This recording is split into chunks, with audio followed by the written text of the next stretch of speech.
Hola mis amores, ¿cómo están?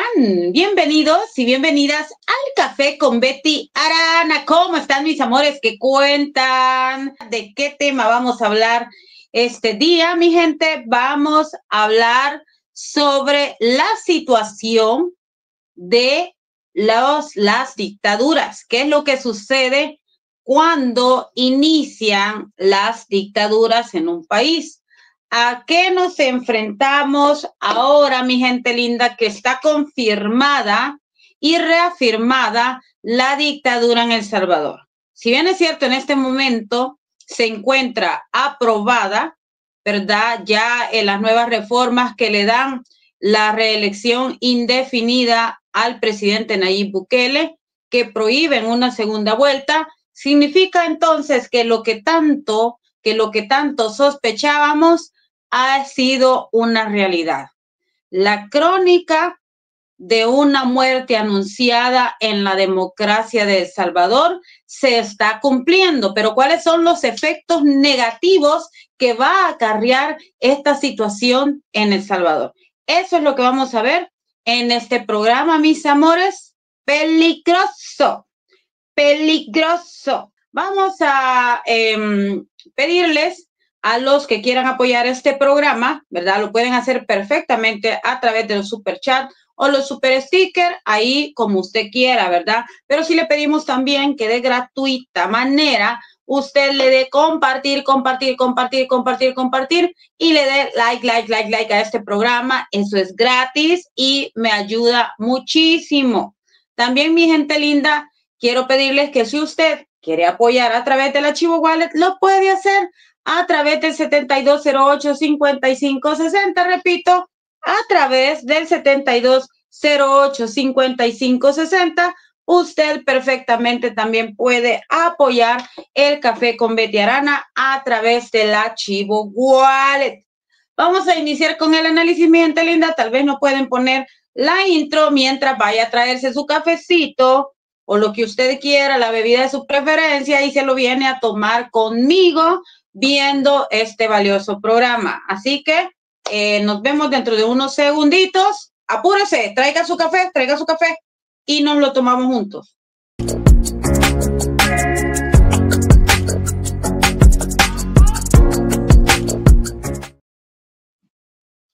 Muy bien, mis amores hermosos, pues les comentaba de que los efectos negativos que se pueden dar en una dictadura joven, digamos, en una dictadura bebé que inicia ya prácticamente en el 6º año de gobierno del presidente Nayib Bukele. Esto ya se veía venir, ustedes lo saben perfectamente. El 9 de febrero de 2020, el presidente Nayib Bukele ingresa prácticamente de facto a la Asamblea Legislativa. Molesto porque los diputados de ese momento no le querían aprobar los préstamos para, digamos, seguridad que él estaba solicitando. Él se llega a meter a la Asamblea Legislativa sin el consentimiento de la mayoría de los diputados, pero sí hubo un vicepresidente de la Asamblea Legislativa que le abrió la puerta de la institución y él se mete con un montón de militares a la Asamblea. Eso, mi gente linda, fue la primera alarma que se encendió de que lo que se nos venía era una dictadura. Eso fue en el 2020. El otro movimiento que el presidente Nayib Bukele realiza es cuando se hacen los cambios, digamos, de magistrados de la Sala de lo Constitucional, cuando en el 2021 logra conseguir los diputados suficientes en Asamblea Legislativa. Y lo primerito que hacen en la primera, digamos, plenaria, los diputados lo primerito que hacen es darle en la nuca a los magistrados de la Sala de lo Constitucional de ese momento y elegir nuevos magistrados de la Sala de lo Constitucional. También le dan en la nuca al fiscal general en ese momento y ponen al fiscal que todavía está, ¿verdad? Entonces ese fue como el segundo movimiento donde encienden las alarmas. De allí se queda como tranquilito. Luego cambian la Procuradora de la Defensa de los Derechos Humanos, pero esto pues fue una cosa más tranquila. Pero ya les dije, el primer movimiento que enciende las alarmas es el 9 de febrero, cuando el presidente se va a meter a la Asamblea Legislativa. El segundo movimiento es cuando los diputados de Nuevas Ideas asumen su gestión en el 2021, en mayo de 2021, y cambian los magistrados de la Sala de lo Constitucional, así como también el fiscal general, pese a que no había cumplido los años que mandata la Constitución el fiscal que estaba en ese momento. Todavía le faltaban unos meses, pero de facto eligieron al nuevo fiscal general, que es el que todavía tenemos. Otro movimiento que se da es que a los meses aparece una resolución de la Sala de lo Constitucional que interpretaba los artículos 152 al 154 y decían de que podía reelegirse el presidente. En ese momento, obviamente, era Nayib Bukele. Entonces, ese momento, Nayib Bukele, justo unos meses después, anuncia su candidatura nuevamente para reelegirse como candidato a la presidencia. Tres momentos en una sola gestión. Tres momentos importantes en los primeros 5 años de Nayib Bukele que dan, digamos, vía libre para interpretarse que lo que Nayib Bukele quería era instaurarse en el poder. Justamente, un día antes de que terminara la gestión, la primera gestión de los diputados de la Asamblea Legislativa, se reforma el artículo 248 de la Constitución. Pudiéramos decir que fue el cuarto momento, pero el cuarto momento donde hay un cambio constitucional, donde se aprueba el cambio o la reforma del artículo 248, donde decía de que se puede ratificar, se puede aprobar y ratificar una reforma constitucional en una sola gestión. Ahí tenemos el cuarto momento. Y pues Nayib compite en las elecciones, Nayib vuelve a ganar las elecciones y justo al 6º año nos damos en la trompa y caemos con el quinto momento, ¿verdad?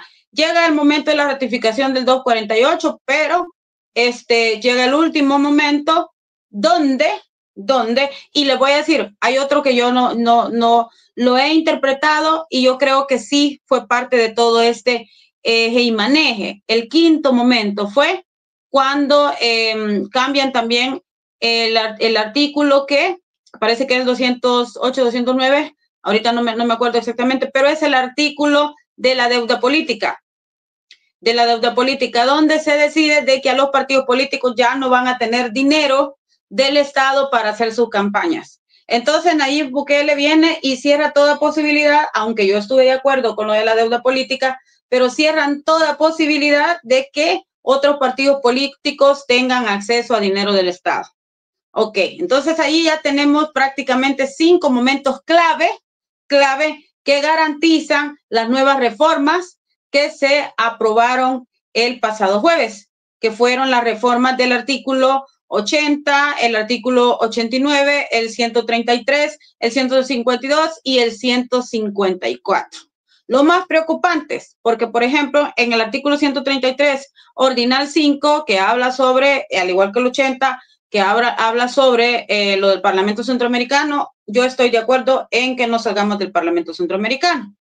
Pero al mismo tiempo nos meten una de azúcar y una de cal, y en la de cal que nos meten es donde prácticamente se rompe, se deteriora la democracia y el Estado de Derecho en El Salvador, aunque de una forma, digamos, práctica, ya El Salvador ya no cuenta con Estado de Derecho desde el 2022, ya no cuenta con un Estado democrático, las instituciones no están haciendo su trabajo como la Constitución manda, por tanto hay una crisis institucional, hay problemas de Estado de Derecho y hay problemas de democracia. Pero el tiro de gracia a la democracia, al Estado de Derecho en El Salvador, lo recibimos los salvadoreños el día jueves.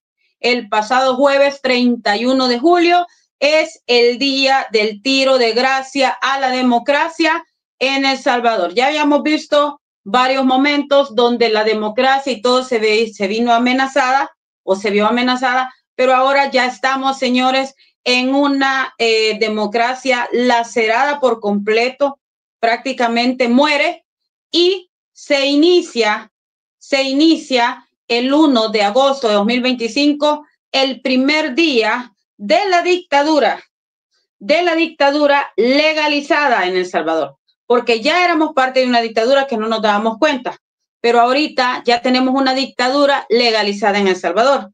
Esa dictadura legalizada, mis amores, significa que el presidente Nayib Bukele se puede reelegir indefinidamente.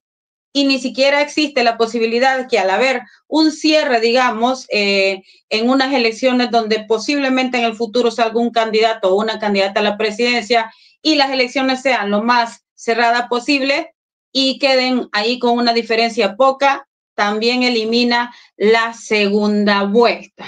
Pero antes de ello, yo quiero que analicemos este video. Con frecuencia me preguntan por qué en Estados Unidos se permite la reelección presidencial, mientras que la Constitución salvadoreña la rechaza tajantemente. Mi respuesta se fundamenta en nuestra historia. Un famoso político inglés, Lord Acton, decía que el poder tiende a corromper y el poder absoluto corrompe absolutamente. Este es el problema fundamental. Las constituciones políticas tratan de atajarlo, dando un marco legal, equilibrando los poderes del Estado y limitando los periodos presidenciales. Cada constitución se adapta a la cultura política del país correspondiente. En Estados Unidos no hay presidentes que se queden en la Casa Blanca más allá del tiempo estipulado, ni golpes de Estado.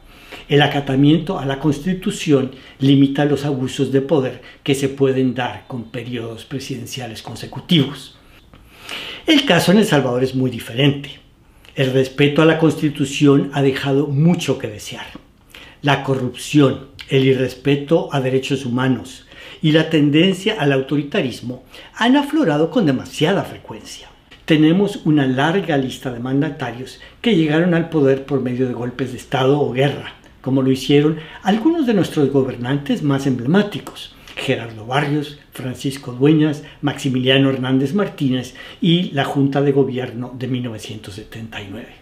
Algunos se han quedado en el poder más allá del tiempo que estipula la Constitución. Además, grupos políticos han monopolizado la presidencia por décadas, usando recursos del Estado para pagar por campañas políticas y amañar elecciones. Así sucedió con la élite agroexportadora y cuando gobernaban los militares del PRUD y del PCN. En vista de esta cultura política tan diferente a la de Estados Unidos, asambleas constituyentes con visión histórica decidieron que lo más apropiado para El Salvador era prohibir terminantemente la reelección. El señor historiador, por cierto, un hombre que se aprecia mucho porque es un hombre muy intelectual, de los verdaderos intelectuales del país, no de los 5 fulanitos que andan allí diciendo que son del círculo de intelectuales, no, yo me refiero a los verdaderos intelectuales. Él nos mencionaba por qué es la diferencia de El Salvador, que seamos una nueva dictadura, a diferencia con otros países que han sido dictadores, y que el presidente, cínicamente, Nayib Bukele, también justifica. El presidente Nayib Bukele justificaba mediante un tuit. El presidente Nayib Bukele, de forma cínica, decía lo siguiente. Se lo voy a poner completito porque lo puso en inglés, porque el señor cree que está en los Estados Unidos, ¿verdad? Él sabe perfectamente que el 90% de los salvadoreños no hablamos inglés. Usted gobierna para El Salvador, Nayib Bukele, no gobierna para gringos. Así que debería de poner sus Twitter para los salvadoreños en español, porque la lengua oficial de El Salvador es el español. Un presidente no tendría que andar hablando en inglés, solamente cuando lo necesita, ¿verdad? Pero para comunicarse con su pueblo debe ser en español. Pues el señor decía, el 90% de los países desarrollados, óigalo bien, usted mismo lo dice, presidente, países desarrollados. El Salvador es un país tercermundista. O sea, le falta mucho para llegar a ser país desarrollado. Y con todo lo que se están hueveando, dudo mucho que El Salvador lo llegue a hacer en los próximos 50 años. En los próximos 50 años, El Salvador no va a ser un país desarrollado. Así que se equivoca, señor Bukele. Permiten la reelección indefinida de su jefe de gobierno y nadie se inmuta. Por supuesto que nadie se inmuta, pero también tenemos que dejar claro que en esos lugares existen poderes que marcan un equilibrio en esos países. En esos países como Canadá, como Francia, como todos esos países, existe un equilibrio de las instituciones. Contrarios census, El Salvador, que el presidente Nayib Bukele se ha prácticamente ostentado el poder en toda la institucionalidad que marca El Salvador, provocando un desequilibrio total de la institucionalidad, el Estado de Derecho y la democracia. Decía el señor, pero cuando un país pequeño o pobre como El Salvador intenta hacer lo mismo, de repente se convierte en el fin de la democracia. Repito, en esos países existen equilibrios, en El Salvador no, porque todo el poder se lo ha agarrado este señor Bukele. Claro, se apresurarán a señalar que un sistema parlamentario no es lo mismo que uno presidencial, como si esos tecnicismos, un pequeño tecnicismo para él, lo del tema parlamentario es un pequeño tecnicismo, ¿verdad? Claro y lógico de un dictador. El que no comprende los mensajes de este señor es porque de veras es atarantado. Se presumirá que al señalar que un sistema parlamentario no es lo mismo que uno presidencial, como si esos tecnicismos justificara el doble rasero. Pero seamos sinceros en un solo pretexto. ¿Por qué si El Salvador se declarara una monarquía parlamentaria? O sea, que él se siente un monarca, él se siente un rey en este pequeño país, con las mismas reglas que un Reino Unido, España y Dinamarca seguiría sin apoyarla. De hecho, se pondrían furiosos si eso sucediera. No seamos sinvergüenzas, ustedes se están manejando, Nayib Bukele y toda su familia se están manejando como unos monarcas en un país chiquito y bananero, como le dicen algunos. Yo detesto decirle bananero a mi país, pero parece que se lo está mereciendo, porque aquí, señora, el comportamiento tanto de los políticos como de los fanáticos, a los que ustedes le llaman focas, es un comportamiento de lo más bajero y de una ignorancia en niveles grandísimos. Porque el problema no es el sistema, sino que un país se atreva a actuar como si fuera soberano. El Salvador es soberano, Nayib Bukele.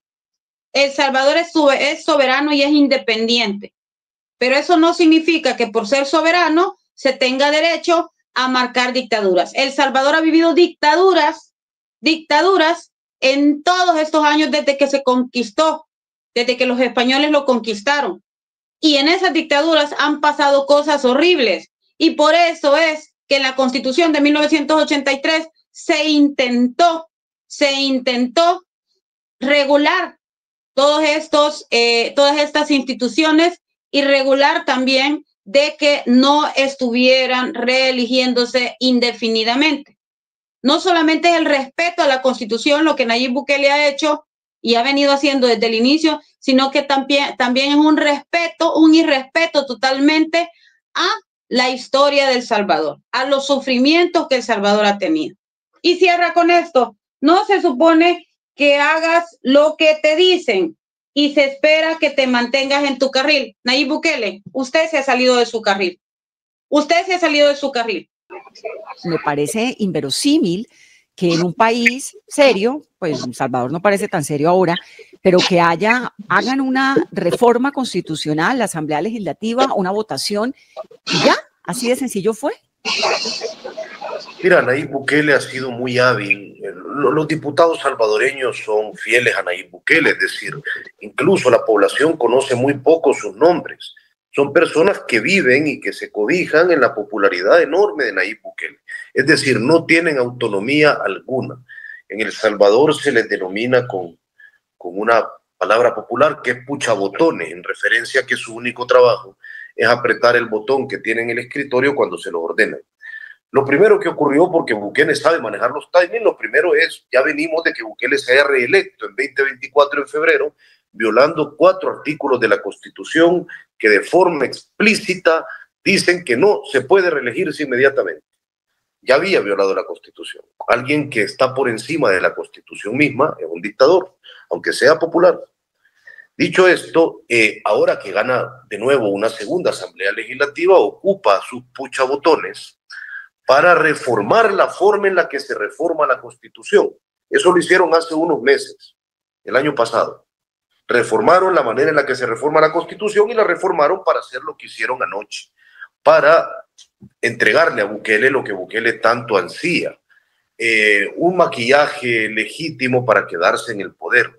Ahora, lo de ayer fue importante, la reforma constitucional es tremenda, es toda una noticia, pero Bukele se iba a quedar en el poder sí o sí, por esa vía o por otra, es decir, Bukele es un dictador y los dictadores nunca reculan, siempre siguen avanzando hasta que o son derrocados o se pudren en el poder o pasa algo de ese estilo, pero la historia nos ha enseñado que los dictadores no suelen detenerse. Nayib Bukele no es ningún outsider, Nayib Bukele es alguien que además su familia trabajó desde décadas anteriores a que él entrara en política, todas las campañas publicitarias de la izquierda, y él ya era parte de esa empresa publicitaria de su familia que trabajaba las campañas para la izquierda. Bukele, ahora que se vende como un derechista radical, como alguien que incluso va al Heritage Foundation a dar conferencias y es amigo de Trump y de Milei, Bukele hace eso porque él no tiene ideología, lo que tiene es un proyecto mesiánico donde él esté en el centro, y la única condición para que ese proyecto se sostenga, como nos lo volvió a recordar anoche con la reforma constitucional que han hecho sus puchabotones, es que él esté en el centro y que él tenga todo el poder. Una de las cosas que señala acá el joven Oscar Martínez, periodista del Faro, es que ya se sabía las intenciones oscuras de Nayib Bukele de preservarse en el poder, ya se sabía. Desde el instante que inicia el 9 de febrero allá en la Asamblea Legislativa, que quitan de facto a los magistrados de la Sala de lo Constitucional sin haber cumplido su tiempo, igual el caso del fiscal general de ese momento, me refiero al 1 de mayo de 2021, también el hecho de que cambia la interpretación de los artículos 152 para que Nayib Bukele se pudiera reelegir, luego lo de la deuda política, luego la reforma del 248, todo esto, señores, eran luces de que todo esto iba a pasar. Ahora bien, ¿qué pasa cuando un país se convierte en dictadura? En un país donde se manosea la Constitución, donde se irrespeta la Constitución de la manera en la que se ha hecho en los últimos años en El Salvador, es un país sin seguridad jurídica. No me venga a decir usted que porque las pandillas ya no están, entonces tenemos que aguantarnos todo. Porque las pandillas ya no están, tenemos que aguantarnos que nos roben en la cara y no pasa nada. Tenemos que aguantarnos que un tipejo se ponga en el poder y no pasa nada. Tenemos que aguantarnos que un montón de gente que dice ser inteligente aplauda todas las sinvergüenzadas y no pasa nada. Entonces, señores, cuando un gobierno se caracteriza por irrespetar sus propias leyes, ese gobierno no tiene credibilidad, óiganlo bien, no tiene credibilidad, no tiene seguridad jurídica, y como no tiene credibilidad ni seguridad jurídica, entonces empiezan los aislamientos. Para hacer estos cambios constitucionales se tuvo que haber consultado algunos tratados internacionales donde El Salvador antes de hacer esos cambios en la Constitución había firmado tratados internacionales. Esos tratados internacionales tuvieron que haberse denunciado para poder renunciar a ellos y hacer los cambios en la Constitución. Las constituciones, señores, lleva integrado todo el cúmulo de patrimonio del país. Entre el patrimonio del país también está su pueblo. Todos esos movimientos que se hicieron el jueves debieron haber sido consultados con los diferentes sectores de la sociedad, aunque es la parte política, la parte de ciudadanía de la Constitución salvadoreña debió haberse consultado, pero cometieron el error de interponer esa propuesta en la Asamblea Legislativa por una forma que se llama dispensa de trámite. No hubo ningún tipo de consulta ciudadana. La que se nos viene en El Salvador, señores, es bastante grande. Y una de las cosas que se nos viene era lo que les decía. cuando una dictadura nace, por ende, hay inseguridad jurídica. ¿Y qué significa si hay inseguridad jurídica? Significa que ya la inversión local e internacional puede terminar por afectar grandemente al país, porque lo más seguro es que la inversión que pensaba venir ya no llegue y la que está se tenga que retirar. Ya escuché bastantes personas diciendo que se van a ir del país porque ya no les parece vivir en una dictadura, y lo mismo va a suceder con la parte empresarial. Algunos se van a ir de El Salvador y los que pensaban venir simple y sencillamente ya no vayan a llegar. Ese es el tema, ¿verdad? De que nosotros analicemos de las posibilidades negativas que van a existir con el nacimiento de esta nueva dictadura instaurada por el presidente Nayib Bukele y sus secuaces, ¿verdad? Primero, la falta de inversión. Eso, señores, va a traer por objetivo afectar la economía de los salvadoreños. El otro es que como el país es parte de tratados internacionales, entonces van a haber sanciones para El Salvador. Y dentro de esas sanciones es darle la espalda a El Salvador. Ustedes se preguntarán, pero mira, Betty, pero en Venezuela sigue teniendo tratos con los Estados Unidos y con otros países. Pero yo te voy a decir una cosa, la riqueza de Venezuela no la tiene El Salvador. Y una de las riquezas que tiene Venezuela que le permite seguir teniendo relaciones con otros países pese a la existencia de una dictadura es que Venezuela tiene con qué negociar. Venezuela tiene con qué negociar y es el petróleo. El Salvador, lo único que pudiéramos negociar son políticos corruptos y esos nadie los quiere, ¿verdad? Entonces, el aislamiento de otros países a hacer negocios con El Salvador también se va a manifestar.